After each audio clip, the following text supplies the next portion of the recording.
Hello વિદ્યાર્થી મિત્રો, આજે આપણે અંગ્રેજીમાં સમય વિશે ચર્ચા કરવાના છીએ. તો સમયને અંગ્રેજીમાં ટાઈમ કહેવામાં આવે છે. શું કહેવામાં આવે છે? ટાઈમ. ત્યારબાદ આપણે જોઈએ કે સમયને આપણે કેવી રીતે અંગ્રેજીમાં ઓળખી શકીએ અથવા કહી શકીએ. તો આપણે જોઈએ કે ભાઈ 5 મિનિટ હોય એને આપણે શું કહીએ છીએ? 5 પાસ્ટ. શું કહીએ છીએ? 5 પાસ્ટ. 10 મિનિટ થાય એને આપણે 10 પાસ્ટ કહેતા હોઈએ છીએ. 15 મિનિટ થાય એને આપણે ક્વાર્ટર પાસ્ટ કહીએ છીએ. શું કહીએ છીએ? Quarter past. જ્યારે 20 મિનિટ થાય એને આપણે 25 પાસ્ટ કહેતા હોઈએ છીએ. 25 મિનિટ થાય એને આપણે 25 પાસ્ટ કહેતા હોઈએ છીએ. અને જ્યારે 30 મિનિટ થાય એને આપણે હાફ પાસ્ટ કહેતા હોઈએ છીએ. એટલે કે જ્યારે ઘડિયાળનો સમય જ્યારે આપણે અંગ્રેજીમાં કહેતા હોઈએ ત્યારે ઘડિયાળનો જે જમણી બાજુનો જે ભાગ છે એને આપણે પાસ્ટ તરીકે ઓળખીએ છીએ અને ડાબી બાજુનો જે ભાગ છે એને આપણે ટુ તરીકે ઓળખતા હોઈએ છીએ. તો સમયને આપણે બે ભાગમાં વહેંચીએ છીએ, એક બાજુ પાસ્ટ અને બીજી બાજુ ટુ. જોઈએ આપણે આગળ. અહીંયા જુઓ, હવે જ્યારે 35 મિનિટ થાય છે ત્યારે આપણે હવે અહીંયા જુઓ જેટલા વાગવાના છે, જે સમય થવાનો છે એ સમયની મિનિટો આપણે આ બાજુથી ગણતા જઈશું. તો અહીંયા જુઓ 25 ટુ એટલે કે માનો કે અહીંયા 12 વાગવાની અંદર 25 મિનિટની વાર હોય તો અહીંયા 25 ટુ આપણે એવું કહેતા હોઈએ છીએ. અહીંયા 22, અહીંયા ક્વાર્ટર ટુ, અહીંયા 10 ટુ અને 5 ટુ. એટલે કે જે સમય થવાનો છે સમયની અંદર 25 મિનિટની વાર છે અને 25 ટુ કહેતા હોઈએ છીએ. 20 મિનિટની વાર છે અને 22 એટલે કે 22 કહેતા હોઈએ છીએ. પછી આપણે જોઈએ કે ભાઈ 15 મિનિટની વાર છે એટલે કે માનો કે અહીંયા 45 મિનિટ થઈ. 45 મિનિટ, અહીંયા કેટલી મિનિટ થાય? 45 મિનિટ. તો એને ક્વાર્ટર ટુ કહીએ છીએ. એટલે કે જે તે સમય વાગવાની અંદર 15 મિનિટની વાર છે એને ક્વાર્ટર ટુ કહેતા હોઈએ છીએ. પછી જ્યારે 10 મિનિટની વાર હોય તો આપણે 10 ટુ કહેતા હોઈએ છીએ અને 5 મિનિટની વાર હોય તો આપણે 5 ટુ એવું કહેતા હોઈએ છીએ. તો ચાલો આપણે સમયને અહીંયા ઉદાહરણ સાથે જોઈએ. તો અહીંયા એક સમય મેં લખેલો છે, એ સમયને જોઈએ આપણે કે અહીંયા 9 વાગેલા છે. કેટલા? 9 વાગ્યા હોય તો આપણે 9 o'clock કહેતા હોઈએ. શું કહેતા હોઈએ છીએ? 9 o'clock. અહીંયા 9 અને કેટલી મિનિટ થઈ છે? ઉપર 5 મિનિટ. એટલે 5 મિનિટ આપણે અંગ્રેજીમાં કહીએ છીએ 5. શું કહે છે? 5. એટલે કે 9 ના ઉપર 5 મિનિટ થઈએ છીએ. એટલે વધારે 9 ના ઉપર વધારે સમય થયો છે. કેટલો સમય થયો છે? 5 મિનિટ વધારે સમય થયો છે. એટલે આપણે 5 કહેતા હોઈએ છીએ. અને પાસ્ટ અને કેટલા વાગ્યા છે ભાઈ? 9. એટલે કે 9 ને 5 મિનિટ આપણે અંગ્રેજીમાં કહીએ છીએ 5 past 9. શું કહે છે? 5 past 9. હવે 9 ના ઉપર કેટલી મિનિટ થઈ? 10 મિનિટ. તો 10 મિનિટને આપણે 10 કહીએ છીએ. બરોબર? તો 10 past 9. શું કહીશું આપણે? 10 past 9. એટલે કે 9 ને 10 થઈ. હવે 9 ને 15 થઈ. 9 ના ઉપર કેટલી મિનિટ થઈ? 15 મિનિટ. તો 15 મિનિટ આપણે ક્વાર્ટર પાસ્ટ કહીએ છીએ. અને કેટલા? 9. એટલે 9 અને 15 એને આપણે અંગ્રેજીમાં કહીએ છીએ ક્વાર્ટર પાસ્ટ 9. હવે 9 ને 20 થઈ તો આપણે શું કહીએ? 20 past 9. શું કહીએ છીએ? 9 ને 20 ને 20 past 9. 9 અને 25 મિનિટ થાય છે ત્યારે આપણે 25 past 9 કહીએ. શું કહીએ છીએ? 25 past 9. જ્યારે 9 અને 30 મિનિટ થાય છે ત્યારે હાફ પાસ્ટ 9 કહીએ. શું કહે છે? Half past 9. એટલે 9 ને 30 મિનિટ. હાફ પાસ્ટ એટલે 30 મિનિટ. અહીંયા જુઓ, હાફ પાસ્ટ એટલે 30 મિનિટ, ક્વાર્ટર પાસ્ટ એટલે 15 મિનિટ. બરોબર? પછી જોઈએ 9 અને 35 એટલે કે હવે 10 વાગ્યાની અંદર 9 અને 35 એટલે 10 વાગ્યાની અંદર કેટલી મિનિટની વાર છે? 25 મિનિટની વાર. તો એની આપણે કહીએ છીએ 25 to 10. એટલે કે 10 વાગ્યા 25 મિનિટની વાર છે. પછી આપણે જોઈએ કે હવે 9 ને 40 થઈ એટલે કે 10 વાગ્યામાં 20 મિનિટની વાર છે. કેટલા મિનિટની વાર છે? 20 મિનિટ. એટલે 20 to 10 એટલે 10 વાગ્યામાં 10 મિનિટની વાર છે. એટલે આપણે કહીએ છીએ 20 to 10.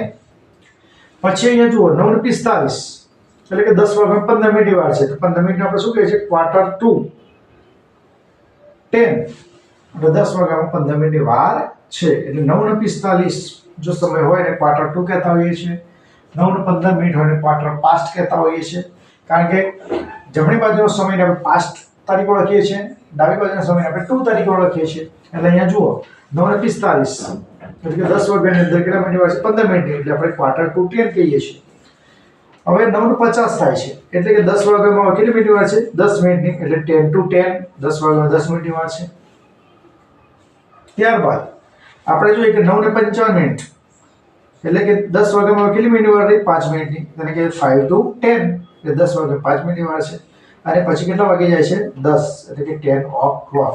તો અહીંયા મેં તમને 9 થી 10 વાગ્યાનો સમય મેં તમને એક ઉદાહરણ તરીકે બતાવ્યું છે. આ જ રીતે આપણે કોઈ પણ સમયને આપણે વ્યવસ્થિત રીતે સમજી શકીએ છીએ. તો વિદ્યાર્થી મિત્રો, અહીંયા આપણે જોઈએ કે જ્યારે કોઈ પણ સમય હોય તેનો જે જમણી બાજુનો સમય છે એને પાસ્ટ તરીકે ઓળખતા હોઈએ છીએ અને ડાબી બાજુનો જે સમય છે એને ટુ તરીકે ઓળખતા હોઈએ છીએ. અહીંયા જુઓ 5 past, 10 past, quarter past, 20 past, 25 past અને half past. હવે આ બાજુનો જે વિભાગ ચાલુ થાય છે એમાં જુઓ 25 to, 22, quarter to, 10 to, 5 to. તો જુઓ આ બાજુનો જે સમય છે એને પાસ્ટ તરીકે ઓળખીએ છીએ, આ બાજુનો સમય છે એને ટુ તરીકે ઓળખીએ છીએ. તો જુઓ 5 past, તો બાજુ 5 to, 10 past, 10 to, quarter past, quarter to, 20 past, 22, 25 past, 25 to અને વચ્ચેનો જે સમય છે 30 મિનિટ અને હાફ પાસ્ટ તરીકે ઓળખતા હોઈએ છીએ. વિદ્યાર્થી મિત્રો, જો તમે આ રીતે સમયને યાદ રાખશો તો તમે ઇઝીલી કોઈ પણ સમય અંગ્રેજીની અંદર લખી પણ શકશો અને બોલી પણ શકશો. દાખલા તરીકે અહીંયા 12 ને 5 મિનિટ થઈ હોય, કેટલી? 12 ને 5 મિનિટ થઈ હોય તો આપણે 12 ને શું કહીએ છીએ? બોલો તો 12. શું કહીએ છીએ? 12. તો આપણે શું કહીશું? 5 past 12.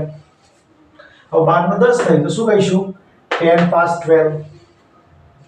હવે 12 ને 15 મિનિટ થઈ તો આપણે quarter past 12. પછી 12 ને 20 મિનિટ થઈ તો 20 past 12. 12 ને 25 મિનિટ થઈ તો 25 past 12.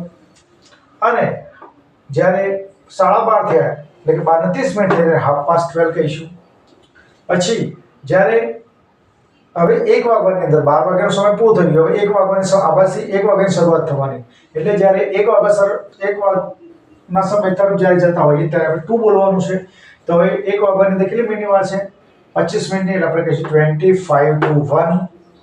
પછી 20 મિનિટ વાર હોય એટલે 20 to 1. પછી 15 મિનિટ વાર હોય quarter to 1. 10 મિનિટ વાર હોય 10 to 1 અને 5 મિનિટ વાર તો 5 to 1 અને 1 o'clock.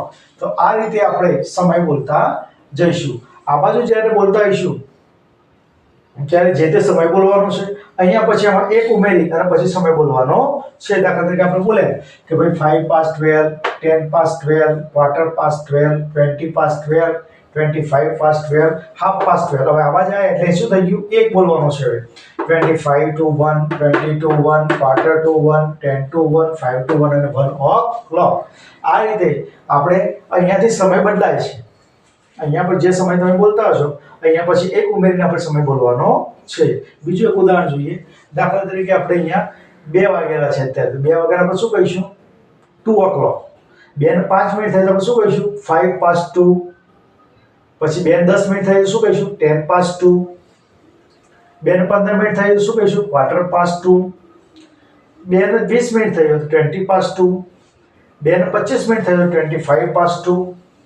અને જ્યારે 2:30 વાગ્યા હોય એટલે કે 2 ને 30 મિનિટ થઈ તો હાફ પાસ્ટ 2 કહીશું. હવે હાફ પાસ્ટ હવે આ પછી 2 પછી શું? હવે 3, કારણ કે હવે કેટલા વાગવાના છે? 3 વાગવાના છે.